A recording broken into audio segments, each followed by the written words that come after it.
नमस्कार दोस्तों, आपके अपने YouTube channel new education institute सूची में मैं विनय सर आप सभी का इस चैनल में स्वागत करता हूं। हम लोग पढ़ने चल रहे हैं। आज जो हमारा टॉपिक है वो है हमारा क्या, मौलिक अधिकार। मौलिक अधिकार से संबंधित जो भी आर्टिकल अर्थात अनुच्छेद हैं उनको पढ़ने वाले हैं हम लोग। तो देखते हैं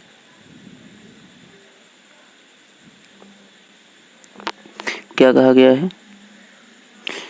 निम्नलिखित अनुच्छेद हैं, जैसे दिया गया है अनुच्छेद 14। अनुच्छेद 14 जो है वो क्या कहता है, हमें समानता का अधिकार देता है, ठीक है, इक्वलिटी। आगे देखते हैं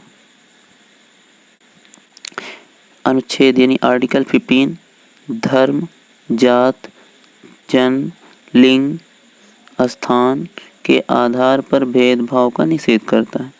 यानी किसी व्यक्ति के साथ धर्म, जाति, जन्म स्थान या लिंग के आधार पर कोई भेदभाव नहीं किया जाएगा, ये उस पर रोक लगाता है। आर्टिकल 16 की बात करें तो समान अवसर का अधिकार प्रदान करता है। कहने का मतलब चाहे पुरुष हो, चाहे महिला हो, या कोई गरीब व्यक्ति हो या कोई अमीर, सबको समान अवसर प्रदान करता है। नेक्स्ट देखते हैं आर्टिकल 17। आर्टिकल 17 के अंतर्गत कहा गया है छुआछूत अर्थात अस्पृश्यता का निषेध है, यानी छुआछूत पर रोक लगाया गया है।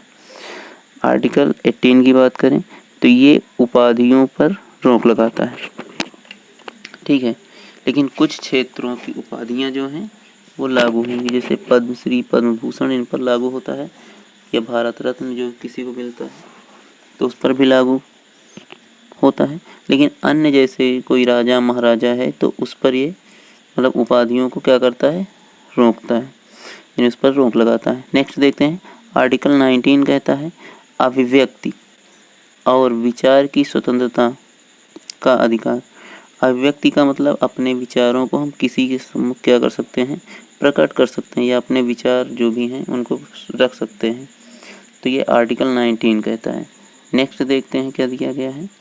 आर्टिकल 20 की बात करें तो आर्टिकल 20 अपराधों के लिए संरक्षण का अधिकार, ठीक है, यानी किसी व्यक्ति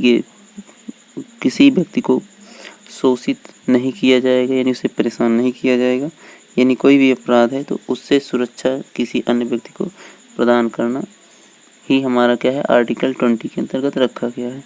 नेक्स्ट देखते हैं आर्टिकल 21 जीवन और व्यक्तिगत स्वतंत्रता का अधिकार, ठीक है, तो जीवन से संबंधित जो हमारी स्वतंत्रता है वो आर्टिकल 21 के अंतर्गत रखी गई है।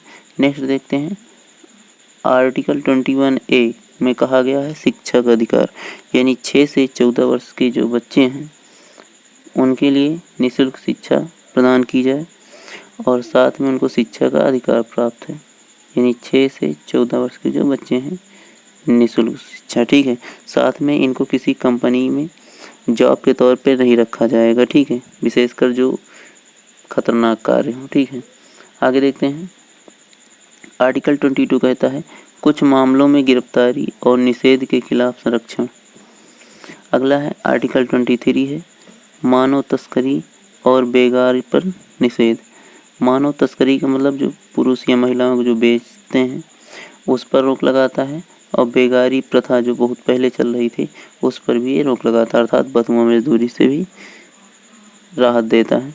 आर्टिकल नेक्स्ट की बात करें तो आर्टिकल आपके पास 24 है। 24 में देखते हैं क्या कहा गया है, बाल मजदूरी का निषेध है, जो अभी बता रहे थे इसके अंतर्गत बताए थे। तो बाल मजदूरी का मतलब 6 से जो 14 वर्ष के बच्चे हैं वे किसी कंपनी या खतरनाक जो भी वर्क होंगे उन पे कार्य नहीं कर सकते हैं। नेक्स्ट है आपके पास धर्म की स्वतंत्रता का अधिकार। धर्म की स्वतंत्रता का अधिकार यानी सभी लोग भारत में, सभी जानते हैं कि हम भारतीय जो लोग एक दूसरे के साथ मिलजुल कर रहते हैं और हमारे देश में सभी प्रकार के यानी सभी धर्म को मानने वाले लगभग रहते हैं। तो ये धर्म की स्वतंत्रता यानी सभी अपने धर्म का प्रचार प्रसार कर सकते हैं, हाँ, किसी अन्य धर्म की अवहेलना नहीं करनी चाहिए। नेक्स्ट देखते हैं तो आर्टिकल 26 कहता है धार्मिक संस्थानों की स्थापना और प्रबंध की स्वतंत्रता। तो आर्टिकल 26 कहता है कि सभी जो भी जिस धर्म को मानने वाले हैं वो अपने अपने धर्म के लिए संस्थान खोल सकते हैं और उनके रख रखाव के लिए जो भी धन की जो आवश्यकता होगी वो अपना कर सकते हैं। गवर्नमेंट इसमें कुछ नहीं करेगी। अनुच्छेद 27 के अंतर्गत कहा गया धर्म के आधार पर करों का निषेध, यानी धर्म के आधार पर किसी से कोई विशेष कर न लिया जाएगा और न दिया जाएगा। ठीक है। अगला है आर्टिकल 28, राज्य के खर्चे पर धार्मिक शिक्षा निषेध है, यानी राज्य के खर्चे पर कोई भी धार्मिक शिक्षा नहीं दी जाएगी। इन अनुच्छेदों में भारतीय नागरिकों के मौलिक अधिकारों के बारे में विस्तार से बताया गया था। तो कोशिश करते हैं आप लोगों की समझ में आया होगा। धन्यवाद।